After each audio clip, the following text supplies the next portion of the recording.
The setting for our adventure is the savage frontier.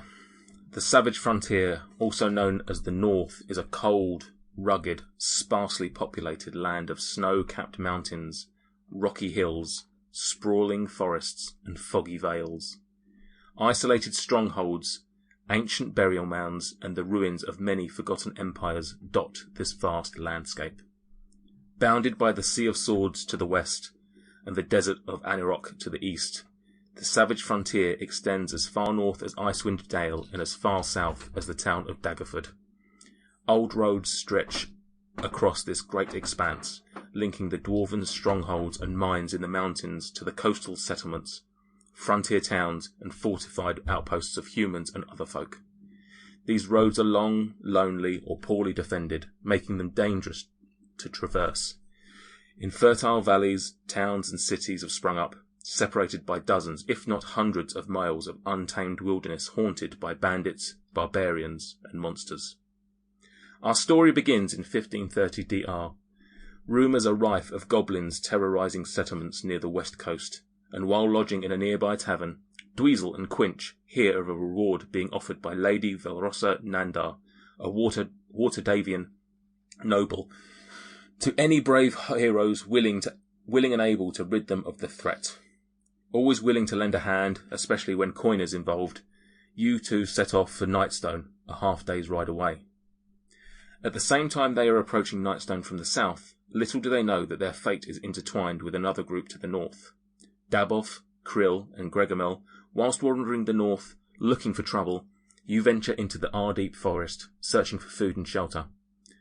You stumble upon a lonely orc, who you manage to dispatch with ease, but soon realise that he is a scout for a larger group of some 20 orcs, and realise this is more trouble than you were ready for. Wanting to avoid certain death, Daboff remembers that Nightstone is within touching distance, and is well aware of Morak Ergrey, the innkeeper at the Nightstone Inn, and his fondness for adventurers. You decide to head towards the safety before you are discovered by this orc war party. Dweezil, Quinch, you've been riding through the night, and as morning breaks you spot a wooden signpost next to a trail that heads north into the hills. Nailed to the post are 3 arrow-shaped signs. The 2 marked Waterdeep and Daggerford follow the high road but point in opposite directions. The third, marked Nightstone, beckons you to follow the trail. After following the trail for another 10 minutes, you hear the ringing bell. The sound grows louder as Nightstone comes into view. A river flows around the settlement, forming a moat. The village itself is contained within a wooden palisade, beyond which you see a windmill, a tall steeple, and the high-pitched rooftops of several other buildings. Apart from the ringing of the bell, you detect no other activity in the village. The trail ends before a lowered drawbridge that spans the moat. Beyond the drawbridge, 2 stone watchtowers flank an open gap in the palisade.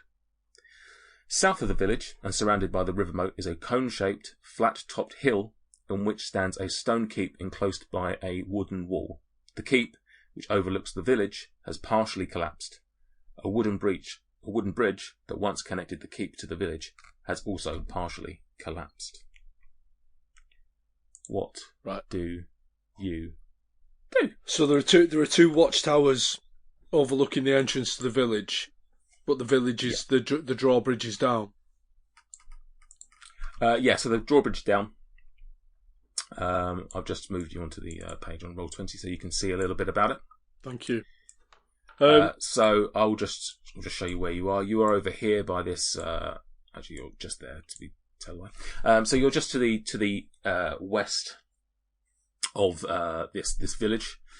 There's a drawbridge down. There's a village which, obviously from where you are, you're still outside. You can't see too much of it, but you can see a few of the taller buildings poking out from the top.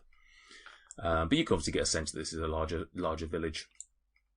And then to the south, you see this hill with a larger sort of essentially castle, small castle on the south.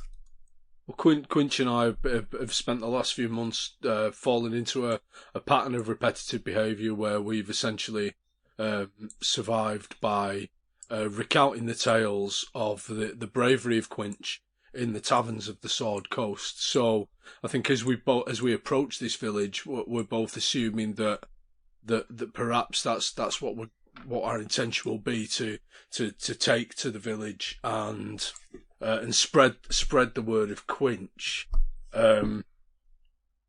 So I think that with the optimism of an intensely likable half of a man, which is what Dweezil is, we will approach the guard towers, and Dweezil will shout a hail to whoever may be in the towers.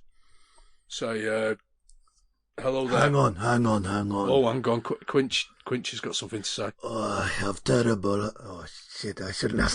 Hang on. I shouldn't have accent. Hang on. I've never seen someone U-turn on a voice so quickly. That's what. Maybe I have slight accent. I have the of all hangovers. I need to splash my face in this moat. Let me go down and check this moat. I'll check if it's fresh water or salt water. But in any case, I need to splash my face. Okay, Dweezil's used to the difficulties of spending time with Quinch and just shakes his head as Quinch makes his way to the moat. Okay. So Quinch, we'll deal with you first. You head over to the moat, and you splash your face on a lovely sort of cool river water. It's not salty by any means. It's the moat around this place, which leads through several rivers.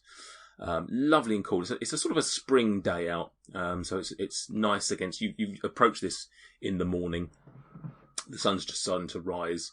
Starting to get a bit of warmth from it. So this is a lovely little bit of refreshment for you with what seems to be quite the hangover that you've got from your previous night in the inn, I suspect, that you've been. My God, this is the freshest of all fresh water I've ever tasted. This water must be from the teat of Lord Chalupa herself. I feel invigorated and ready to take on whatever shit comes at us. Oh, wow. There you go. And apologies, Dweezil, did you say you were going to shout up at the... Yeah, so I'll shout up at the towers and shout, "Hail, you fine fellows. I bid thee good morning. My name is Dweezil Vansifer, Songs of the Sword Coast, and I pray you welcome us into your fine village. Surely a finer village has never been seen." You shout your greetings and your welcomes. And you just leave it for a few seconds and no response. The only response that greets you is the loud ringing of the bells. Oh dear, that was a bit loud for a podcast, wasn't it? The fresh water, it flows through my hands.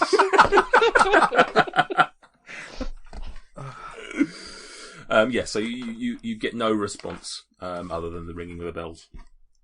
Right, I look over at Quinch, waiting for a signal that he's fit to go, and I slowly make my way into the over the drawbridge and through the two watchtowers. Okie dokie. So you go across. Yeah. As Dweezil and Quinch enter the palisade, we turn our attention to the north, where three adventurers are coming south. We join up with Gregomel, Krill, and Dabov, who have just escaped, shall we say, or at least avoided some orcish danger. You obviously are approaching from the north, and you see where you are currently. You just see this palisade. Dabov is aware of Nightstone and has not been here before, but is aware of its reputation and Morak Urgrey. So you instantly recognise Nightstone upon getting close enough to see it. So, what would you will also hear this ringing? Not quite as loud as the other guys heard, but you hear some ringing coming from the distance, not really understanding where it's coming from or what it is at this point. But what would you like to do? Would we have heard the yelling up to the guards? Probably not. No, not from the distance. You would have been at the point that it was happening. I reckon straight in. It can't be. Whatever's inside can't be worse than what we're running from. Plus, might be interesting. Yeah, I feel like that would be basically what the characters would do, wouldn't it? Just head straight for the entrance of the town for safety. I'm assuming either we can see the entrance or I know where it is. If I know of this place, I don't know what our line of sight's like. Well, I mean, like I say, currently, I mean, where you're placed right now, you're about 50 foot, maybe something like that, away, 60 foot away. So you can definitely see the entrance, and you can obviously see the buildings that, very much like the other group, you can see the buildings that are poking over the top of the palisade. Thank you. It's 95 foot. Thank you for showing that to me, Davov. That wasn't me. So yes, you. Okay. You can see that there is an entrance, and the drawbridge is down. So you're not on the pathway, but you can see the entrance. All right, straight in, I reckon. All right. Why waste time? Yeah, The drawbridge might go up at any point. Follow the river round, head towards the drawbridge of the town. As you're crossing the drawbridge, you notice a couple of individuals who are stood in essentially the in the entrance of the village. Dweezil, Quinch, as you've walked in, the first thing that you've noticed is this is not a village of hustle and bustle. Despite there being a number of buildings in this palisade, despite there being plenty of places for people to be milling around, there is no one milling around. This is a pretty much, other than the bell ringing, a completely silent village. You also look around and you notice what appears to be a number of boulders sticking out of the ground. Whether they're intentionally there or not is something that you're curious about, but at the moment there just seems to be a lot of boulders around this village and very little else. As Dweezil tends to do when he reaches a new place, he instantly, obviously he notices that it's not exactly as he expected, but he still goes into full on performance mode. So Dweezil will introduce loudly, using the full power and the projection of his voice. Ladies and gentlemen, my name is Dweezil Vanzafir. I've come to tell you of the deeds of the bringer of omens, Quinch. Please show yourselves. Please show yourselves, so I may avail you of the stories I have to tell. Quinch takes a candied trot along to the nearest boulder, just to the south of them, rubs his fingers on the boulder, and then rubs the boulder dust onto his gums. This is not a ritualistic boulder, I can tell you this much. a ritualistic boulder. Interesting. Can you roll a perception check for me, please, Quinch? I shall. And you want the total number, including my bonus? Oh, absolutely, yeah. Without the bonus, it's not the total number. 2. One would. 2. So you're actually wrong, and it is a ritual boulder. We've got it. Whilst you turn to your colleague and you claim that it is not a ritualistic boulder, the truth of the matter is that you are only saying this to save face, and that actually you've not been able to discern one way or another how ritualistic this boulder is. Also, can you, Dweezil, do you mind rolling a perception check for me, please? Of course, can. That is a much more handsome 16. 16. Yeah, Quinch isn't going to be using that dice again.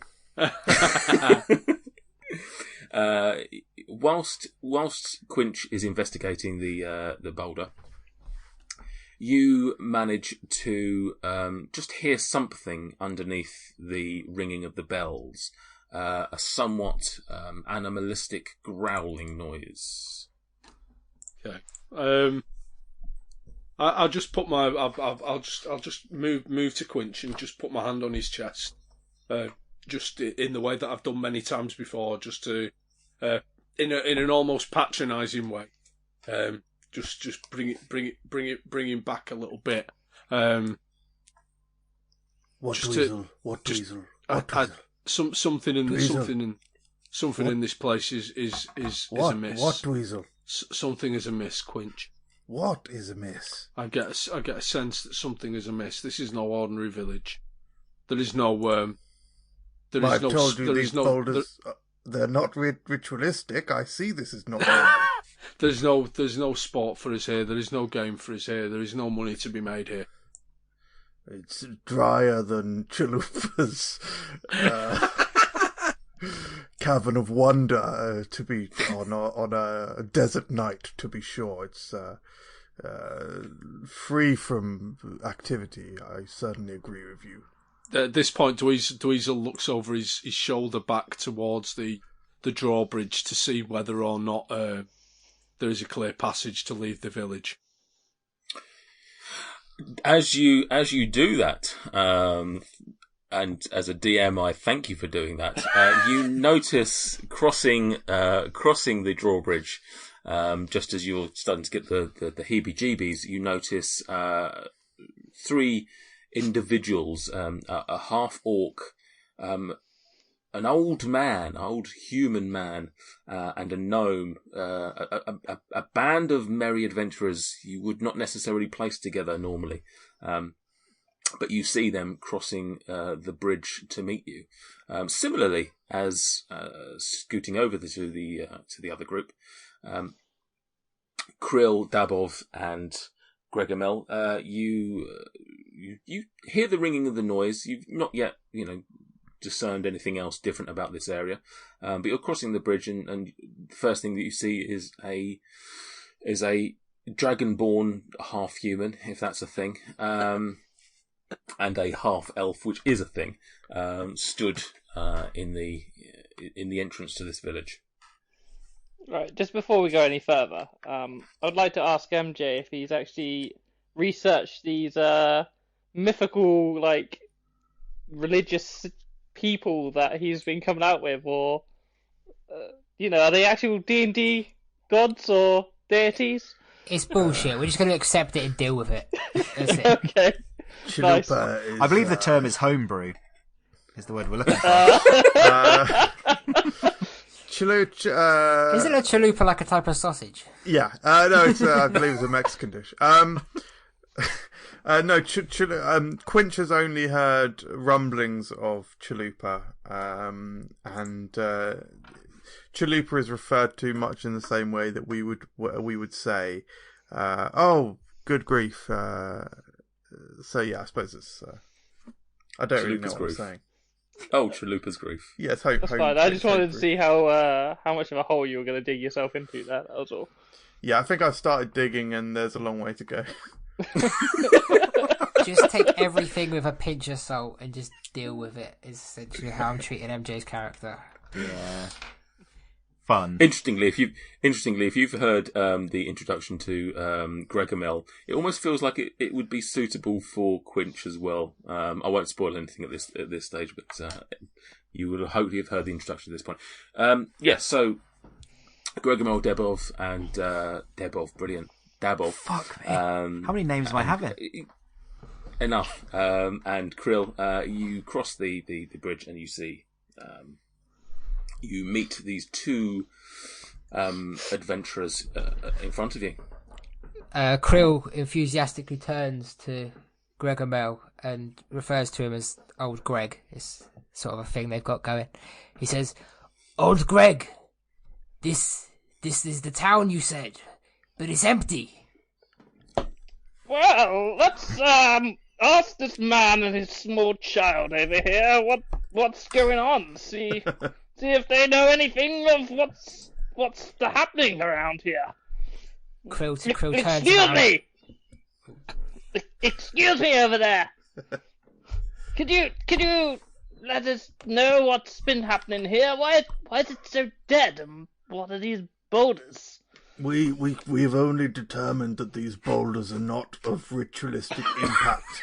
We know nothing else. Dweezil, as is his wont, introduces himself because that is what he does. Ah, fair fellows, my name is Dweezil Van Zafir. That's nice. I'm chatting to the adults are chatting at the moment. Run along, small boy.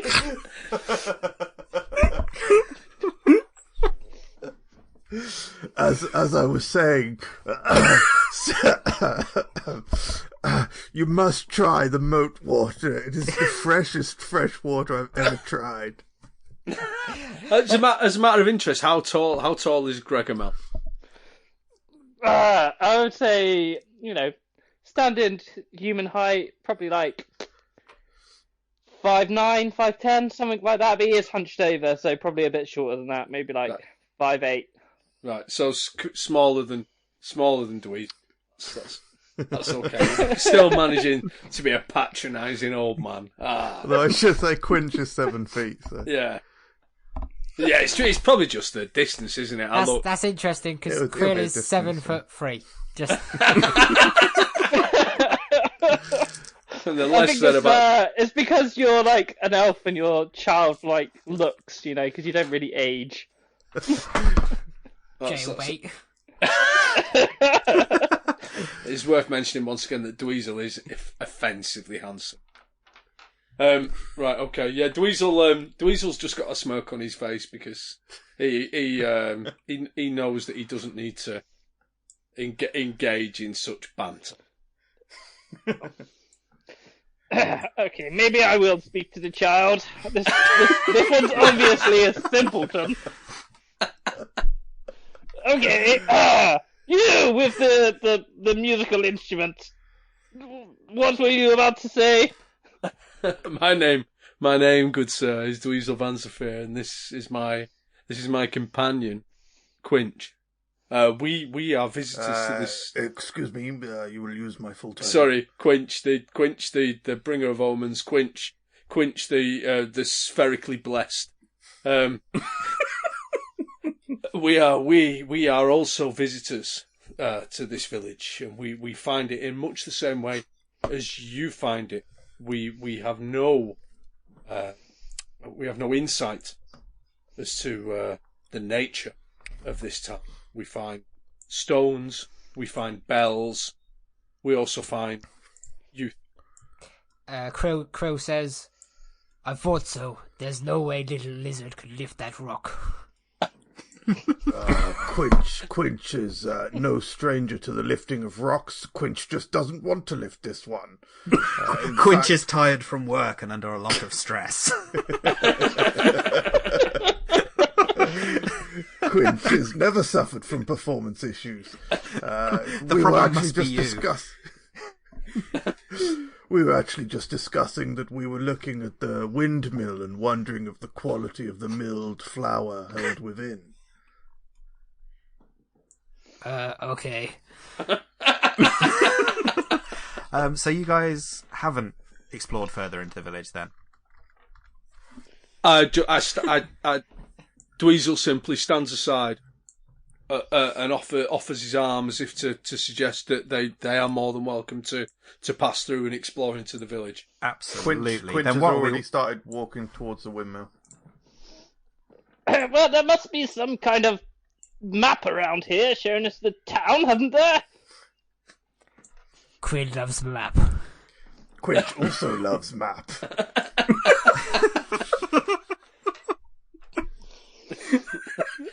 Almost like they're the same person. So you're. Oh, this is going to be fun. So Quinch is heading towards the windmill. Is that right? Yes. Then Krill approaches the half elf, looks him sort of squats a little bit, really condescendingly to get eye contact. Leans in, gives him a sniff, smells like Avon, leans back. "You're not from round here," he says. No, I'm not sure where I'm not sure where I'm from anymore.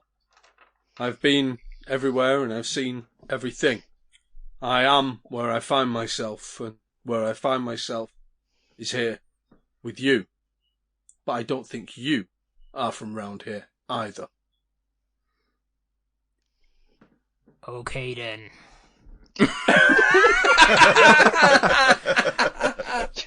Looking somewhat impatient, Dabov says, "What are we waiting for? There's a whole village to explore. We don't know what's going on. I'm heading to the windmill with the big guy to get our bearings. It looks elevated. Let's see if we can see more from up there." And just rushes along to the south with, was it Quinch? Quinch. Yes, my Quinch. What your name? I will come along. Maybe they have a Dragonfire coffee bar around.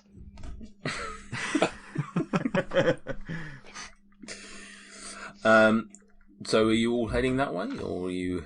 Dweezil is going to stay towards the gates where he is. I think Krill's going to stay with him.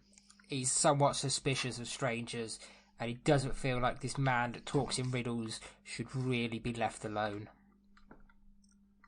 Okay. So the three of you move towards the south, towards the windmill. As you approach, you pass by what appears to be a cottage on the right of you, and a fairly barren field to the left of you. Obviously, as you're passing by, there's plenty of rocks. You notice more and more of these large spherical rocks strewn across the land of this village. As you approach the windmill, you obviously see this. It's stood upon a hill, a 10-foot hill, but nothing too steep that you would need any sort of climbing aids or anything like that. There's a pathway leading up to the windmill. So whilst it's relatively steep and going to tire you out somewhat, it's absolutely fine for you to climb. You do. Can you, Krill? Sorry, not Krill. Quinch. Can you please roll a Easily mixed up. Absolutely. A perception check for me. Yes, sir. God. Perception check incoming. -10.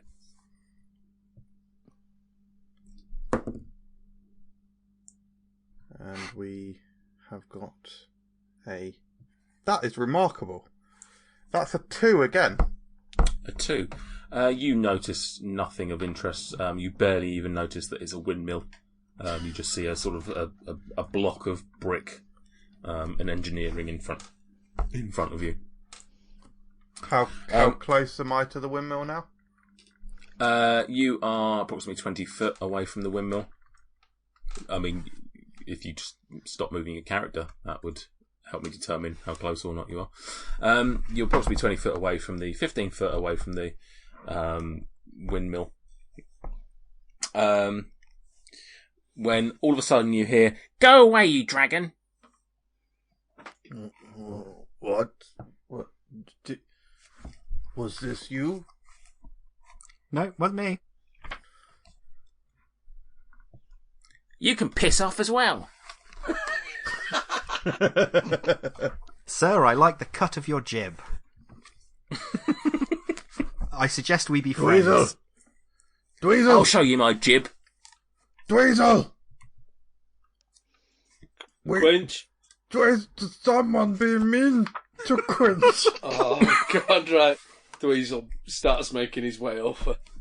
Can we get some of these voice clips recorded, and then we can do an episode where we just compare the evolution of the accents as they go on? We'll definitely need to. Krill's got really into one of these boulders, so he's gonna stay over here, just sort of wandering around it, trying to lift it. For what reason? Because he can. What do you want? Ah, sir, it is not what we want. It is what you want and what we can provide for you. My name is Dweezil Vansifear, and I am here with my good friend and companion, Quinch, and we have travelled long and hard to come here to see just what it is that you desire. Should say I'm Quinch, the bringer of omens. You've probably heard of me. The spherically blessed. Never heard of you. You've heard of me from a different name. Quinch, perhaps you've heard of Quinch the hated? Quinch the beloved, Quinch the kind, Quinch the hated, yes, Quinch the betrayer, Quinch the fearsome. Little advice, big Only guys. Maybe don't lead with betrayer. Maybe keep that one on the DL, yeah? It was a short-lived name, but it was a name nevertheless. You sound like a bunch of wankers. It's one man, sir. It's one man, many names. One man, many names. It does sound like, and he is in essence a bunch of wankers, but all encapsulated into the spirit of one man. I cannot speak for the old man and the tiny man, but I, sir, am far from a wanker. And I will not have you call us wankers. Too much talking. And with that, an arrow comes flying out of one of the windows, aimed at Dweezil, for an 11. No. Does that hit? No. Doesn't hit. The arrow manages to fly past you. Your words are enough to deflect this projectile. With this, Dweezil will attempt to rile Quinch up to charge the tower. So Dweezil is going to going to essentially get behind Quinch, give his shoulders a good rub, wind him up in the vein of a corner man. And whilst doing this, I'm actually bestowing upon him my bardic inspiration, which lets him add 1d6 to any roll that he makes. And I'm gonna wind him up and let him go. Quinch, charge door! I feel like while this is happening, gonna get Gregomel just walk over to the nearest boulder and sit on it and watch in amusement at the what's like going on around him. As you approach the door, you realise that it's open. And you can go inside. There's no need for you to knock it down by any means. And as you find yourself inside, so you notice there's two goblins on the inside, up in the rafters, who you can't reach, but they can very much reach you with their arrows. And the second goblin decides to let off an arrow towards you with an 11. I assume that misses. That does miss. That does miss. So yes, so they've now loosed both of them have loosed an arrow at you, unsuccessfully. But you cannot reach them. They're very much in the rafters near the roof, roughly about 25 foot above you. The inside of the windmill is quite dark and gloomy. There's plenty of wooden gears and cogs, so it's not the most comfortable of places to be having a fight, but somewhat a long distance fight might be had if you wish to do so. Interesting. So can Quinch see the stairs? There aren't really any stairs. There's not stairs up to where they are. They've essentially sort of climbed their way up. It's sort of cogs and whatnot. Interesting. And how many windows can Quinch see from his current position? You can see one window, but you can't really attack them from there. Interesting. Okay. I mean, you can, but they're sort of covered, really. May Quinch walk around all sides of the windmill to ascertain what's the window situation is? Of course. You notice that there are, as you walked around the whole of the windmill, you notice that there are essentially two windows, one either side of the windmill at the very top. Well, not the very, very top, but, about 20 foot up, which is essentially where the goblins are heckling you from the inside. Both goblins would be under half cover, so In that you'd be case, disadvantaged with a ranged weapon. Quinch is going to stand at the back of the windmill then, where there's no windows. Okay. Sorry, you can go. I mean, Dweezil obviously is going to be trying to ascertain from Quinch's body language what's going on, because Quinch hasn't explicitly given anything away.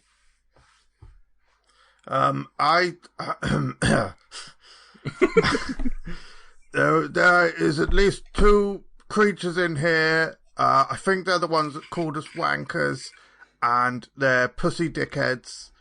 And they already tried to attack me, and they missed. And now I'm hiding. I turn to Davos and Gregomel and I say the problem we have here is he says at least 2. Quinch can only count to 2. There could be any number of goblins. We must proceed with caution. I was going to say Gregomel is just going to approach the windmill and go, "Out the way, you stupid brute! I will chat to these chaps myself." Excuse me, fine gentlemen inside. May you come outside and talk to us? What about you kiss my ass? Well, you'd have to come outside for me to do that, young one. Good point. So I basically want to try and persuade him to come outside. That's my idea here. We can all be civil. You think that the 4 of us here, possibly 5, there's one of us down the road slightly more. Well, 6 if you count the one really far down the road. We couldn't take you 2 on. But I've got enough power in my little pinky to burn that windmill down with you inside it. Now come out here and talk like gentlemen. Here, are your pubes white as well? You know what? I can't remember. Let me check. Yes, they are. Oh, amazing. Listen, I'm only going to say this one more time. Piss off. Dweezil counts the minor illusion cantrip. The fabric of reality is woven from my words. Illusion warps percipience of existence. A spectre of a sound, imagination vivified, confounding those who tender your resistance. As Dweezil creates the sound of a giant's voice just outside the windmill. And the voice says, "Come out of the windmill before I crush it beneath giant feet." Hearing this, Krill comes charging because he loves a loud noise. He comes up behind the group. Did I hear giant? Can you roll a intimidation check? Of course, can my friend. We have an 80. An 18. All grows a little bit silent from the windmill. You don't hear any retorts to this. And then you sort of hear a few noises from inside. Not talking, just random little noises and thuds and bumps and whatnot. And then, just out of the doorway, suddenly emerge just the head of this goblin, sort of just looking for the source of this loud voice. Who was that? Step outside.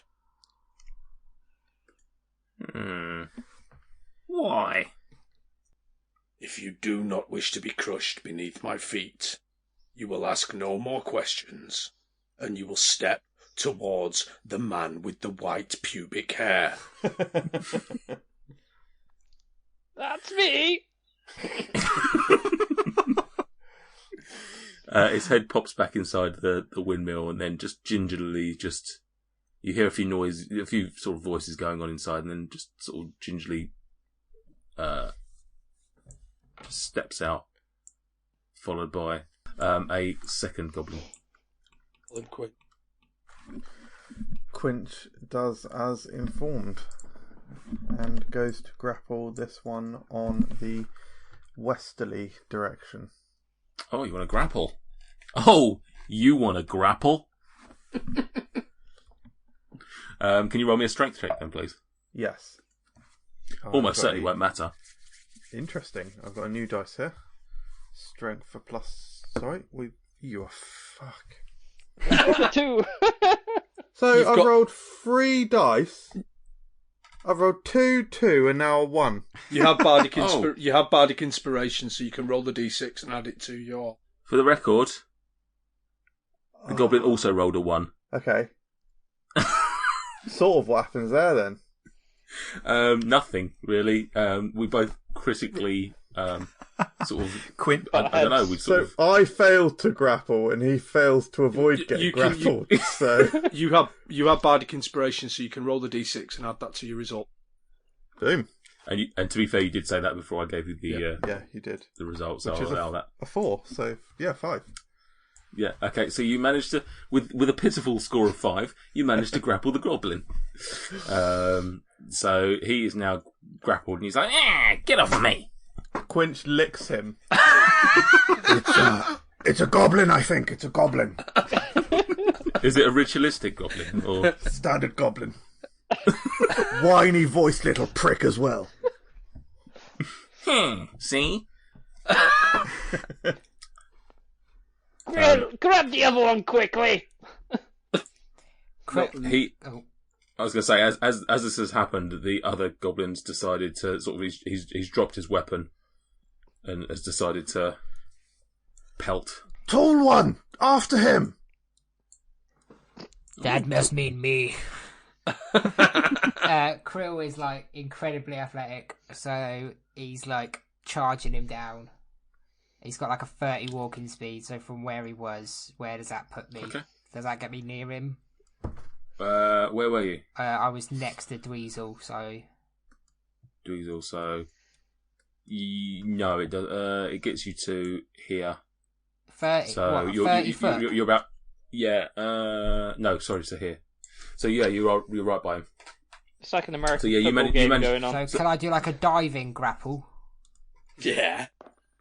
Yeah, I'll need an Athletics? Athletics. Absolutely. I've got a +6 modifier. I'll have an athletics to see whether you manage to hit him, and then a strength to see whether you can contain him. Oh, why is it not? Oh yeah, so 17 for the athletics. Yeah, you managed to you at least managed to knock him down, but whether you can actually get a strong hold on him. Okay, and then 14. 14. I need to roll the strength now. Silly. Yeah, cool. Yeah, that definitely happens. Nice. So yeah, you managed to. You're sort of at the moment. You've managed to sort of collapse on top of him, and you've got him within your big, muscular half orc arms. I don't know why I'm standing a character already. Whilst the other barbarian also. I mean, we don't want to be the same, but we'll just do the same thing. Where is the flower? Where is the flower? What is so special about this flower? Yeah, big guy, take his flower. Just do it. What flower do you mean? You're clearly defending the quality of the flour that you produce in this mill. I'm not stupid. Quint, you obviously are stupid. You're asking all the wrong questions. Where can we buy Fairy Fire coffee? Where? Are you? Who are you people? Krill has currently lifted up the other goblin by the neck, and he's like, "So, anything fun to do around here?" Oh god, that's creepy. As he's got a tight hold on him. You're looking at him.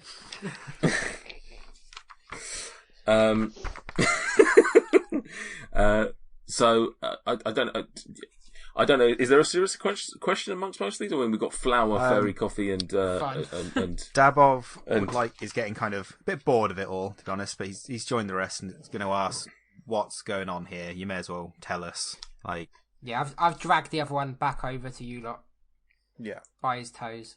It's just, I'd like to try and convince them to tell us what's going on. Nothing's going on. Can't you see? There's nothing going on here. What's with all the boulders? I don't know. They were here when we got here. And when did you When get did you here? get here? Jinx. After the boulders fell, obviously. Fell. How do you know they fell? Well, just look at them. They didn't roll here, did they? See, there's impact marks, and they clearly landed from a great height. But how do you know they fell? Oh, you must be the brains. Where are the people of the town? I'm not going to tell you where they are. Where are the people of the town? Don't know. Quinch, squeeze. Squeezes. Can you roll a strength check for me? 13. 19. Your strength, you've got a pretty good grip on them already, and unable to sort of really squeeze any additional strength into your squeeze. Can I Shake? Yeah, can I I mean, I don't know how to describe it. Can I, whilst staring at one of the goblins, use the other one and just pound him into the ground?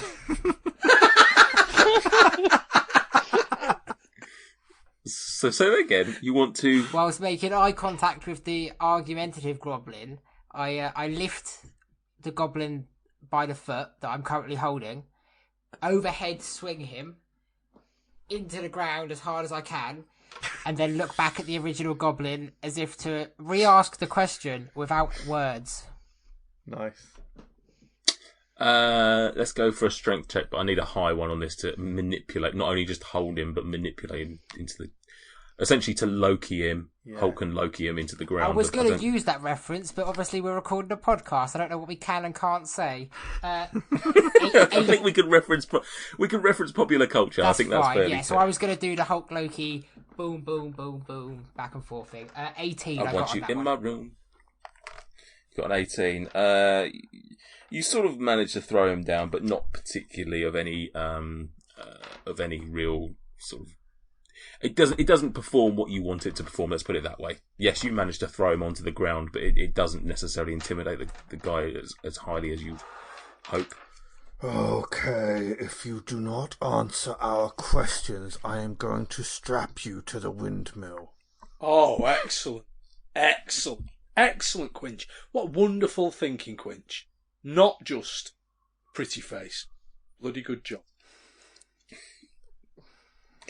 I told you I don't know. Now piss off and leave us alone. Who Windmill knows? it is, you little...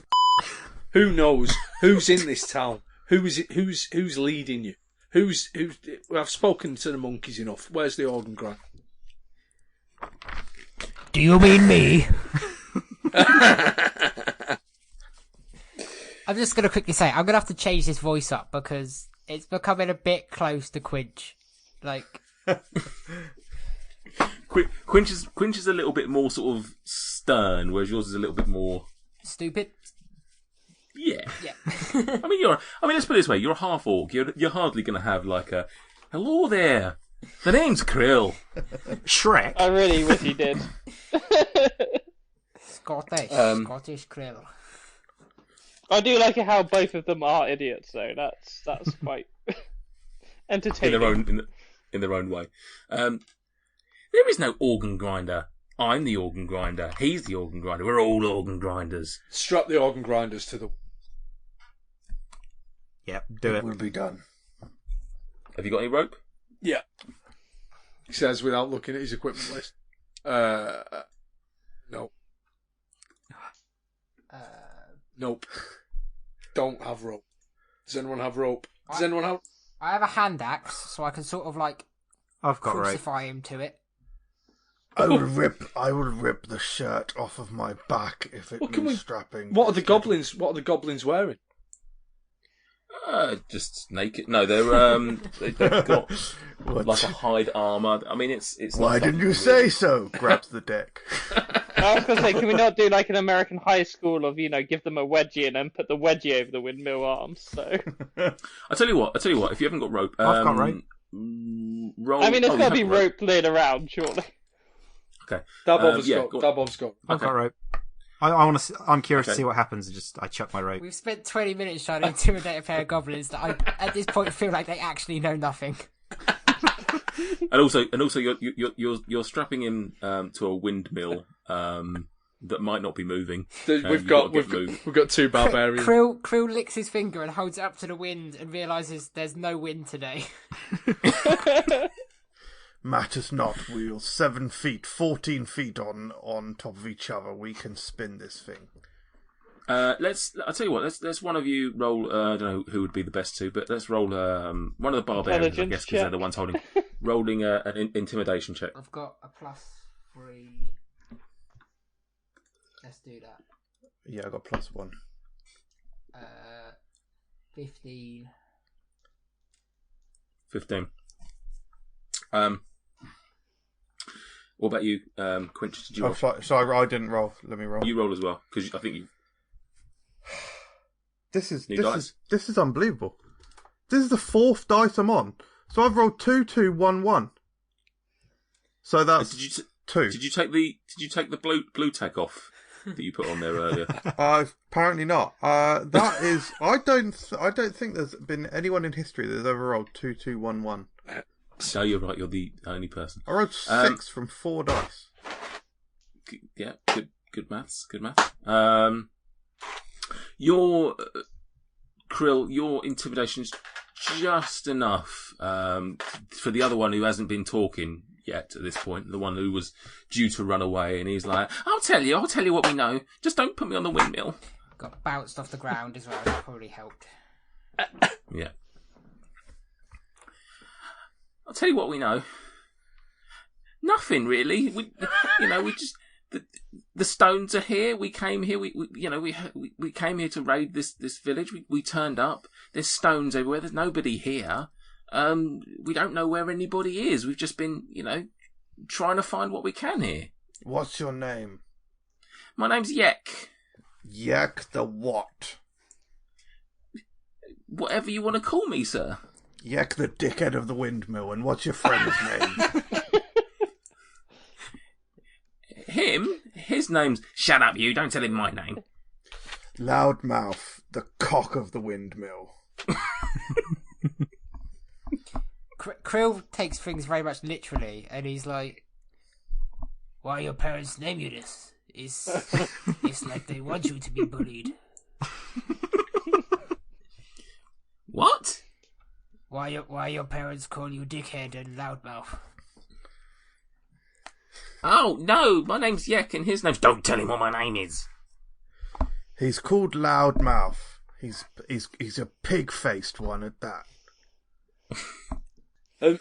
Dweezil tries a slight change of tact and goes down the charm offensive to Yek, because Yek seems to be the more biddable, and says to him, I don't know about this orc that has hold of you, but I can speak for the Dragonborn.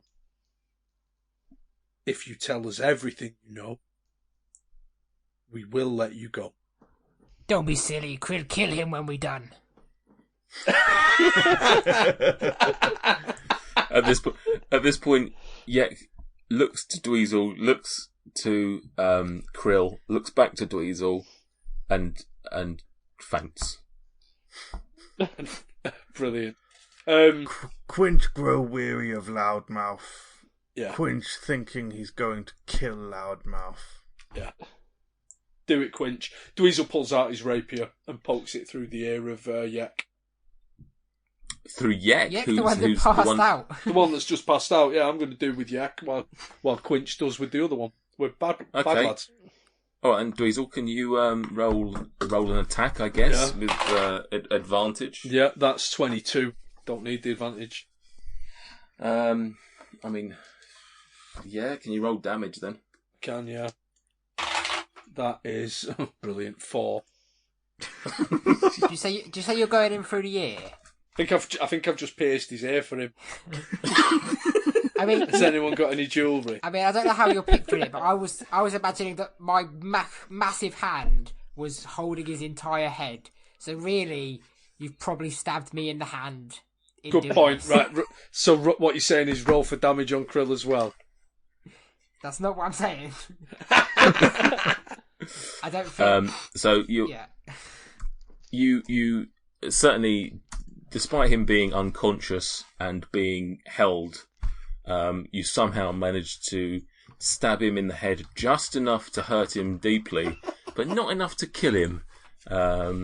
Which may be your intention. I don't know. Maybe you wanted to leave him Did it at the very least somewhat. wake him up? You hear sort of an unconscious whimper. So his soul certainly felt it, but I'm not sure that his body's yet done so. Crush him, Quench. And so the other goblin at this point goes, "Leave him alone! You bunch of wankers! What are you doing here?" With that, Krill squeezes Yek's head in an attempt to kill him. So like an attack. Okay, unarmed attack then. Yeah. So 17.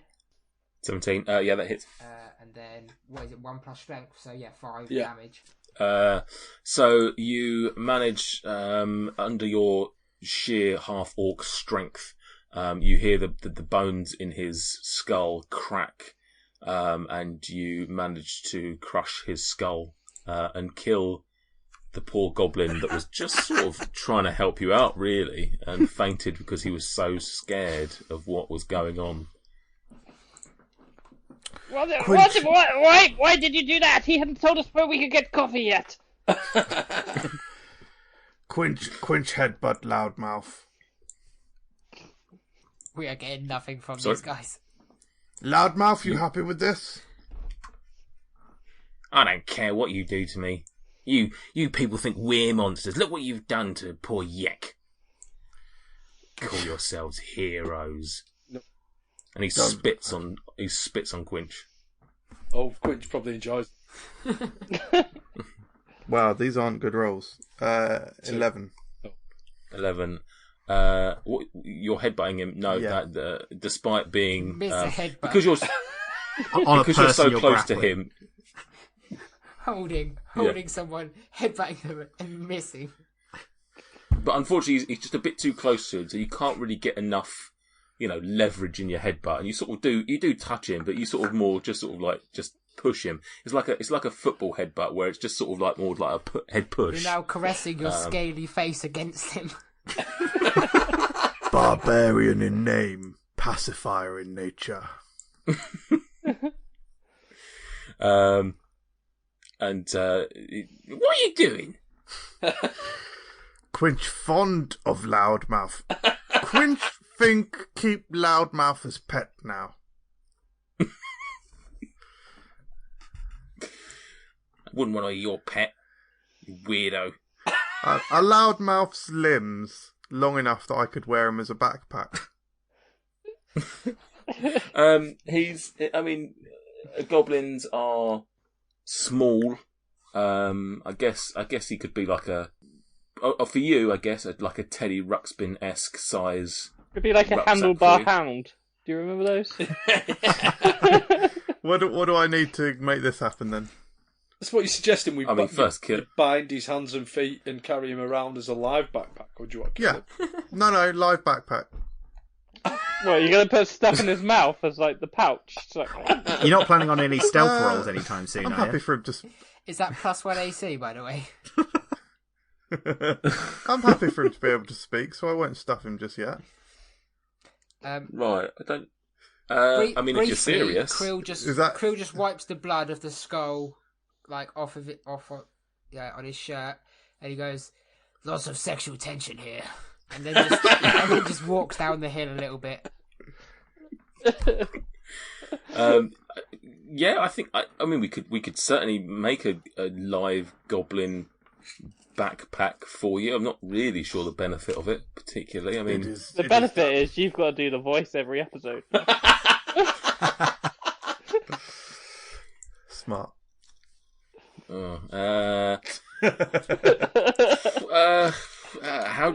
How would we do this? I suspect that we would have to somehow bind his. How are you envisaging him you wearing him? Imagine like Kermit. You know Kermit with his really long limbs and stuff. Yeah. Like So that, but tied together. Bind his Well, so left you're hand like and breaking his arms and tying his arms together like in a knot round Yeah. your neck. Left And then- arm to left leg, right arm to right leg, and then like straps. So just breaking Right. every bone in his body and then making him really limp. Right. If you've got rope, I guess you could just tie him securely. Right, like you just said, right limb to right limb, left limb to left limb, and essentially put your arms through the hoops that have been made.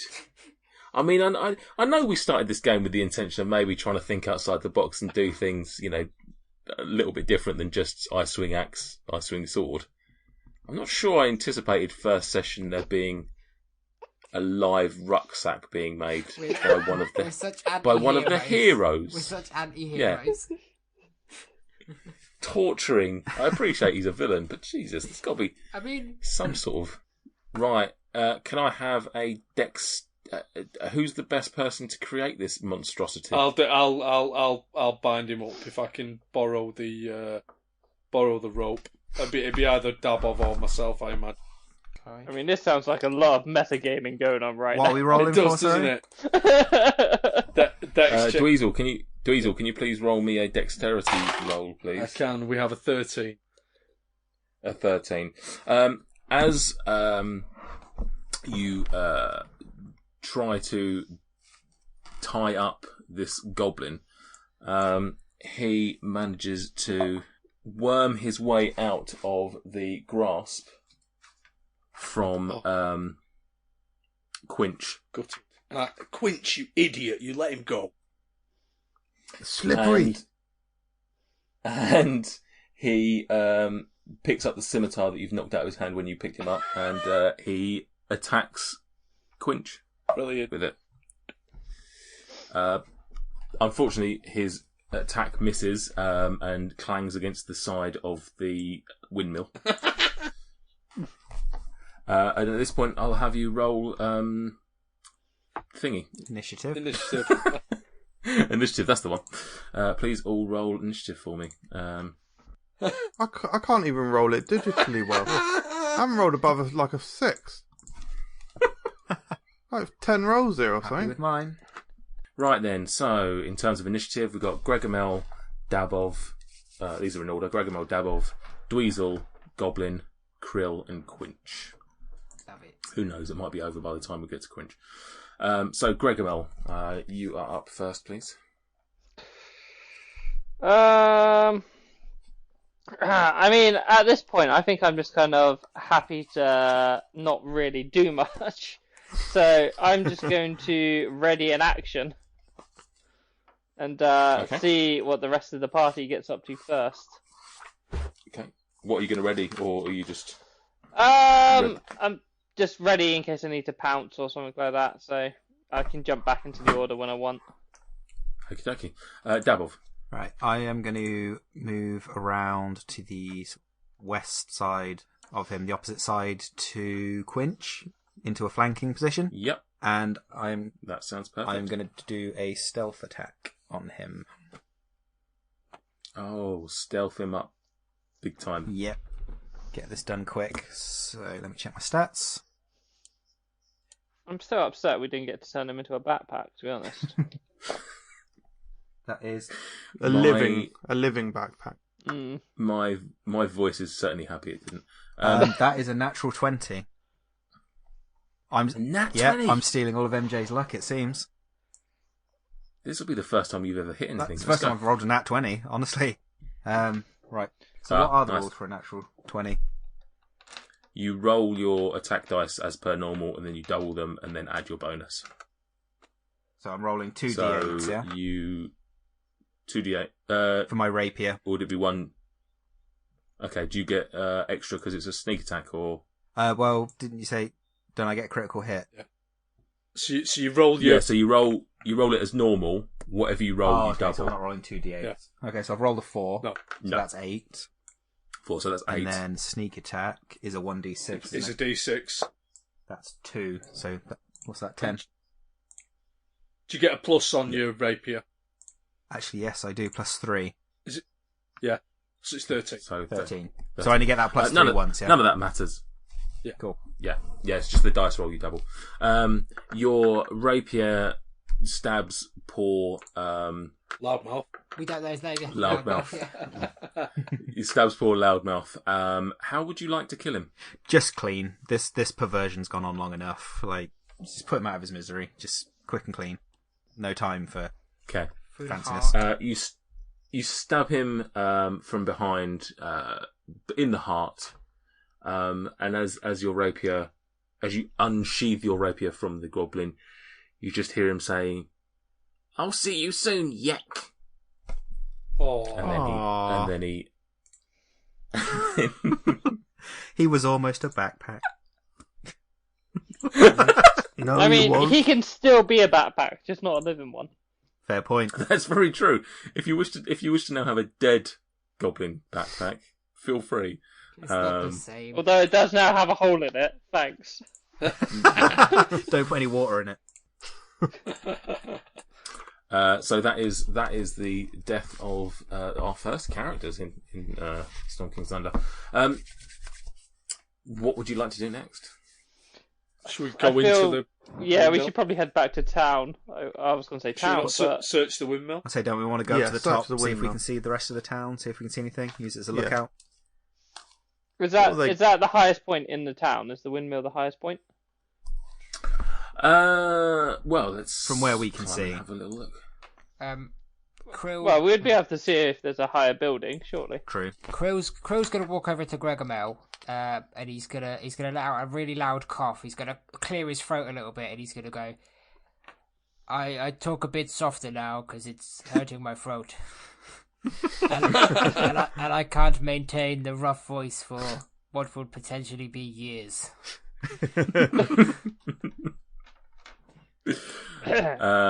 As you, Dweezil, as you enter the windmill, you see pretty much what Quinch saw. Inside, there's plenty of cogs, and you know the what you'd expect to see inside a windmill. It's very sparse in here. There are a couple of dirty bedrolls where the goblins has obviously been staying. But other than that, you don't necessarily see much inside the windmill of interest, particularly. Can I do a perception check on the inside of the windmill to see what kind of flour they were making? You may. It turns out they feel like it's a cocaine processing plant. Okay, I got an 8. An 8. You're unfamiliar with flour, and as far as you can tell, it looks like any old flour that you would have seen in any other windmill across the land. That doesn't look like coffee to me. Can I try and climb the inside of the windmill up to where they were and see if I can see anything? Yeah, Athletics check, yeah? Yes, please. Ah, piss. I was hoping you'd go for acrobatic. Athletic. Oh, no, it probably would be acrobatics if you're climbing. Nice. -1 on athletics, +5 on acrobatics. So that is How does that work? a normal 20. I got 15 +5. 15 +5. Yeah, you managed to climb and ascend and find your way up into the rafters of this windmill. You're about 25 foot off the floor, and you can now look out the side of the windows. The placement of the windows is not particularly fortunate, if I'm honest. There's one in essentially the northwest of the building, and from here you can see pretty much where you've come from. You can see the entrance and the two towers at the the entrance of the village, of the palisade. You can see the cottage and farmhouse that you walk past the field, and you can see sort of a largish building to the north, which you sort of didn't go in at the beginning. When you look in the southeast window, you can now see that the bridge that connects the main part of the village to the motte is pretty much completely destroyed. There's roughly speaking I think about 5 to 10 foot gap between either side of the bridge, so you know that if you're going to get across there, you're going to need some. It's not an easy jump or anything like that, so you can be able to get across there. But you can see obviously the largest building clearly is the Bailey, and that's in the south. That you know, whether you wish to go there or not is up to you. But no signs. You can't really see much else from where you are. The other thing you can see, to the southeast, is another sort of farmhouse cottage type building over here to the southeast, which is pretty much half destroyed by a large boulder. No signs of life or anything. No people. No sign that anyone's there. Not that you can see from your vantage point, no. Cool. Then I will just head back down and report back that I don't really see anything of much interest. I think we should start investigating other buildings, maybe as group. Quinch think, good idea. Yeah, I'm with the big guy. I reckon stick as a group. For now, it's mutually beneficial. That's possibly the most intelligent thing you said today. Me or Quinch? The big guy, obviously. I haven't said much You're not today. a half-wit like him. Crow just nods and says, "Okay then." Thank you for joining us on our adventures. Please subscribe and leave a review on whichever platform you listen to podcasts through. You can also find us on Instagram and Twitter at Dice and Desire, where we share behind the scenes bits and bobs, and we'd love to interact with you there.